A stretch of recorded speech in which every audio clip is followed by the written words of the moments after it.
sendvičs tavā personībā, ja tu esi dzimis vai dzimusi 8., 17. vai 26. datumā. Tas ir astotnieks, vislabākā, spilgtākā īpašība astotniekiem, ja viņi ir sevi attīstījuši, tie ir vislabākie vadītāji, jo viņi ne tikai vada, bet arī paši dara, un viņi visefektīvāk izplānos visu resursu sadalījumu, gan cilvēku, gan laika, gan naudas, ja viņiem ir ļoti, ļoti svarīgs rezultāts.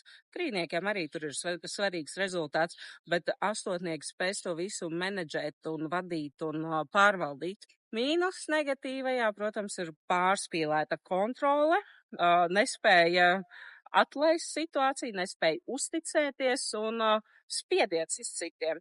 Pat ja astotnieks ir viesis citā pasākumā, viņš sāks teikt, kā to pasākumu vajag vadīt un darīt. Tā kā ļoti grūti ir atbrīvoties no tās vēlmes kontrolēt visu, un apkārtējie to izjūt kā diezgan lielu spiedienu. Liels plus, ja jums ir vajadzīgs mentors, darbā pieņemsim tieši uz darba rezultātu, astotnieks būs vislabākais, tāpēc, ka viņš super labi izprot tieši materiālo pasauli, izprot visus šos finanšu resursus, arī laika un talantu resursus, un viņš spēj paskaidrot, parādīt un ievadīt jebkuru cilvēku darbā, ja vien viņam tas interesē. Ja viņš sajūtīs, ka tev tas neinteresē, viņam arī interesi pazudīs, viņam tas nepatiks.